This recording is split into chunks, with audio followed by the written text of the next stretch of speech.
Nouveau numéro de Megatrend sur Boursorama, soyez les bienvenus. Aujourd'hui, on parle de quoi? On parle de la hausse du coût de l'argent qui est en marche maintenant un peu partout dans le monde. Bonjour Bastien. Bonjour.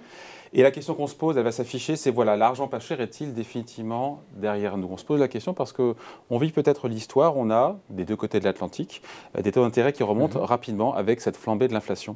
Et c'est vrai que quand on regarde les derniers chiffres publiés il y a quelques jours aux États-Unis, les chiffres d'inflation, c'est important, ils sont scrutés à la loupe, évidemment, à raison. Ils ne sont pas très rassurants et c'est difficile d'y voir clair. D'un côté, on voit des prix à la consommation qui ont un petit peu décéléré, alors moins que prévu, mais qui ont un petit peu décéléré. Ok, on passe de 8,5 à 8,3% d'inflation sur le mois de mars. Mais l'inflation sous-jacente, donc quand on enlève l'alimentation, les prix de l'alimentation et les prix de l'énergie, ça accélère à 6,2%. Et là, on se dit, en toile de fond, parce que le prix de l'argent, derrière ce qui le détermine notamment, c'est l'inflation. Oui, tout à fait. C'est difficile d'y voir clair. Oui, je suis d'accord. Alors, ce qu'on peut déjà dire, c'est qu'il y a toute une époque qui est en train de se terminer. L'époque des taux d'intérêt qui sont toujours plus bas. C'est quelque chose qu'on avait pu voir. C'est vraiment un changement d'époque. Il faut se rappeler, si on avait un graphe, on verrait que sur 40 ans, on a une baisse continue. Des taux d'intérêt. Des taux d'intérêt. Et le graphe est vraiment absolument incroyable. Il y a une vraie tendance. Il y a un changement d'époque ou c'est trop tôt pour le dire? Où on vit quelque chose? Parce que ça ne veut pas dire pour autant qu'on va retourner avec des taux d'intérêt très très élevés. Mais en tout cas, là... Voilà, c'est la Disons qu'on commence à penser que cette tendance de baisse continue et tendancielle des taux d'intérêt, elle est terminée. On a eu une décennie 2010 pendant laquelle l'inflation était toujours systématiquement trop basse. Pendant quasiment 10 ans, l'inflation a été en dessous de la cible des 2% en Europe. Assez rarement, elle est passée au-dessus de la cible des 2% aux États-Unis. Et là, on a vraiment quelque chose qui est en train de se passer avec cette accélération de l'inflation. Et les banques centrales sont en train de revenir à une sorte de modèle traditionnel des banques centrales, c'est-à-dire le modèle qui avait prévalu à peu près jusqu'à la crise de 2008. Et ce modèle, c'est quand on pense que l'inflation accélère, la Banque centrale resserre sa politique monétaire. Et c'est quelque chose qui avait complètement disparu pendant les années 2010, pendant lesquelles les banques centrales baissaient les taux. On avait entre 0 et 1% d'inflation. Aujourd'hui, on a entre 7 et 8%. Elles ne se réveillent pas un petit peu tard, les banques centrales, là ? Là, il y a eu un mea culpa assez récent de la Fed et au creux de la BCE aussi. Pas de manière aussi nette de la part de la BCE. Oui, c'est pas aussi net. Disons que c'est pas un mea culpa, c'est plus un rétropédalage express. Parce que si on revient, il n'y a pas si longtemps que ça, en décembre, c'était seulement il y a 4-5 mois, la Banque Centrale Européenne avait dit qu'elle achèterait, qu'elle continuerait sa politique de QE, qu'elle achèterait des titres pendant quasiment toute l'année 2022. Et puis là, au fur et à mesure que les mois sont passés, elle a dit finalement, on n'ira peut-être pas jusqu'à la fin 2022, puis peut-être pas jusqu'au T3, puis finalement, on arrêtera au tout début du T3. Et là, il y a vraiment eu un rétropédalage express de la Banque centrale. Et si on regarde la politique de taux de la BCE, Christine Lagarde, encore en janvier, elle disait il est très peu probable que la BCE remonte ses taux directeurs en 2022. Et maintenant, le scénario central de tout le monde, c'est juillet. Voilà, juillet. La BCE remonterait ses taux directeurs en juillet. Donc la fin d'une époque, on revient à des taux d'intérêt positifs, je ne parle pas en réel, mais en tout cas en nominal positif, et on se dit que emprunter, désormais, si de nouveau on paye des intérêts quand on s'endette, qu'on soit un particulier, des États ou une entreprise, c'est quand même un retour à la normale. Quelque part, la normalité, elle est là, non ? Alors, la normalité, retour à la normalité, je ne sais pas très bien ce que ça veut dire la normalité, mais avec des taux d'intérêt un peu plus élevés qu'aujourd'hui, quoi. Oui, voilà, c'est ça. C'est que, a priori, les taux d'intérêt vont continuer à augmenter encore un petit peu, quoi. Ça, c'est une chose qui est claire. En revanche, on ne peut quand même pas dire non plus que les taux d'intérêt actuels, les taux d'intérêt à long terme, soient non plus très élevés. Quand on regarde le 10 ans américain, le taux 10 ans américain, on est aux alentours de 2,90. C'est pas non plus délirant. Il y a 3% avec une inflation à 8, ça fait un taux d'intérêt réel qui est très négatif, qui est de moins 5%.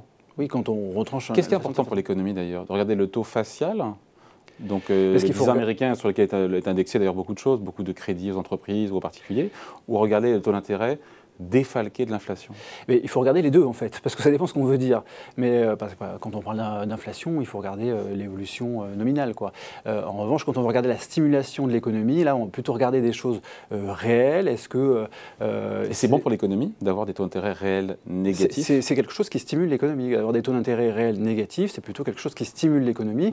Et justement, c'est ça que les banques centrales essayent de corriger, c'est que les taux d'intérêt réels sont trop négatifs, étaient trop trop négatifs. Ils le sont plus aujourd'hui qu'ils l'étaient il y a un an. C'est dingue, c'est qu'on se dit, ouais, les taux d'intérêt sont en train de remonter, mais quand on regarde en réel défalqué, encore une fois, de l'inflation, ils sont plus négatifs aujourd'hui qu'ils l'étaient il y a un an. Oui, bien sûr. Mais c'est ce que les banques centrales essayent de corriger. C'est le fait que les taux d'intérêt réels étaient trop négatifs. On est en train, et donc ça stimule encore l'économie. Et justement, les banques centrales veulent éviter ça parce que l'inflation est déjà élevée. Donc il faut éviter d'essayer de stimuler trop l'économie parce que ça mènerait à encore plus d'inflation demain. Bastien, mais on ne sait pas où sera. On ne sait pas si on est sur le pic d'inflation, je pense notamment aux États-Unis ou en Europe. Est-ce qu'on est sur le pic d'inflation? Est-ce que ça va accélérer encore? Aux États-Unis, manifestement, ça décélère légèrement. Est-ce qu'on reste sur un plateau très haut à 7,5? Le gouverneur de la Banque de France qui nous dit, François Villeroy-de-Galhau, que l'inflation, il ne la voit pas revenir sous 2%, enfin vers 2% avant 2 ans. Et on se dit, c'est le meilleur des cas, non? Eh bien, en fait, ce qui est en train de se passer, c'est qu'on ne sait pas exactement où est le pic d'inflation. On a l'impression qu'on vient de le passer aux États-Unis. Après, la vitesse de décélération de l'inflation, finalement, on ne la connaît pas. C'est quelque chose qui est assez imprévisible parce que ça dépend d'une quantité de facteurs qui sont très différents. Par exemple, l'état des chaînes d'approvisionnement. Si on prend l'inflation sous-jacente américaine, on a 6,2% d'inflation sous-jacente.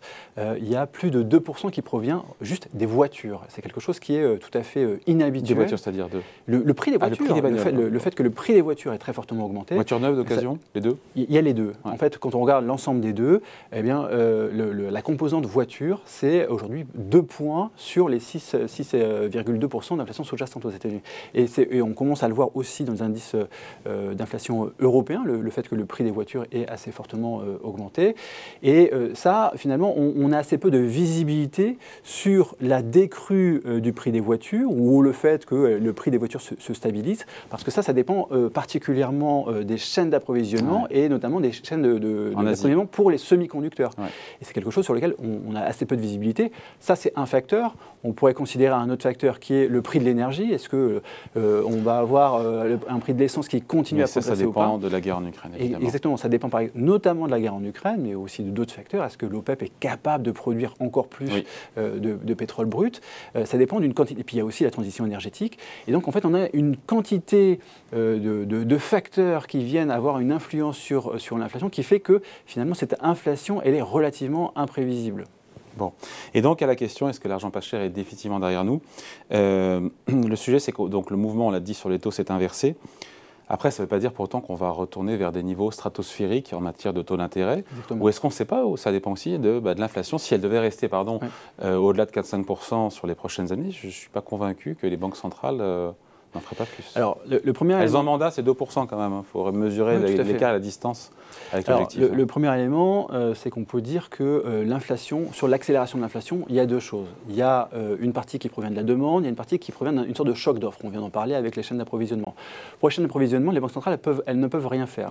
Ceci dit, il y a quand même une partie de choc d'offres avec l'épargne qui a été accumulée par les ménages pendant la pandémie, le fait que le marché du travail se soit amélioré, donc il y a une partie de choc d'offres. Et c'est là-dessus que les banques centrales veulent agir.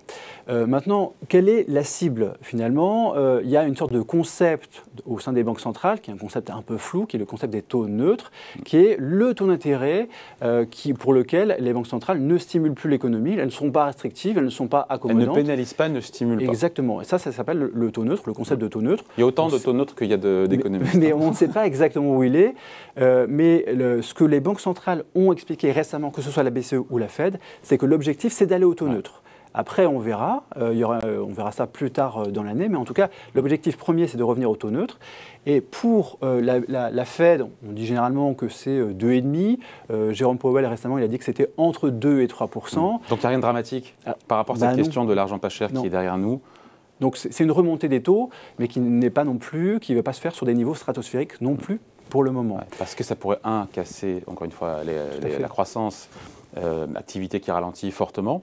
Et puis, on finira là-dessus, mais il y a un stock de dettes partout dans le monde, privé, public, tel que les économies sont très sensibles au taux d'intérêt, avec tous les risques d'emprunteurs qui peuvent se retrouver dans une grande difficulté. Tout à fait, et ça c'est l'une des grandes questions pour l'Europe avec le resserrement monétaire de la BCE.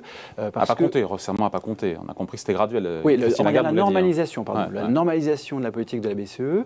Là, on a vu que les taux longs avaient pas mal monté, et l'une des premières réactions de marché, c'est quoi? C'est le spread, l'écart de taux d'intérêt entre l'Italie et puis l'Allemagne qui s'est assez fortement écarté. On a quasiment 200 points de base entre le taux 10 ans italien et l'Italie emprunte à 10 ans 2% plus cher en différentiel que l'État allemand. Donc là, actuellement, pour l'État allemand, c'est aux alentours de 0,80%. En général, l'écart est de combien, en général? Sur l'année qui vient de s'écouler, enfin sur les 2 ans qui viennent de s'écouler, on était plutôt aux alentours de 120. C'était plutôt, donc quasi doublement. C'était bien plus bas que ça, quoi. Et du coup, ce resserrement monétaire de la BCE va poser un problème pour, en tout cas, la dette notamment italienne. Et la BCE, elle devra aussi apporter une réponse finalement à comment on gère cet écartement des spreads entre les pays dits périphériques et puis l'Allemagne. Et éviter de revivre 2010 et la crise de la zone euro. Et la crise des dettes souveraines en zone euro. Donc on se quitte là-dessus. L'argent pas cher est définitivement derrière nous. La réponse est oui, mais c'est pas grave. C'est pas une remontée des taux d'intérêt qui serait extraordinaire sur des niveaux stratosphériques. Voilà, merci beaucoup. Explication signée Bastien Druck. Merci beaucoup. Merci. Megatrend revient dans 2 semaines sur Boursorama.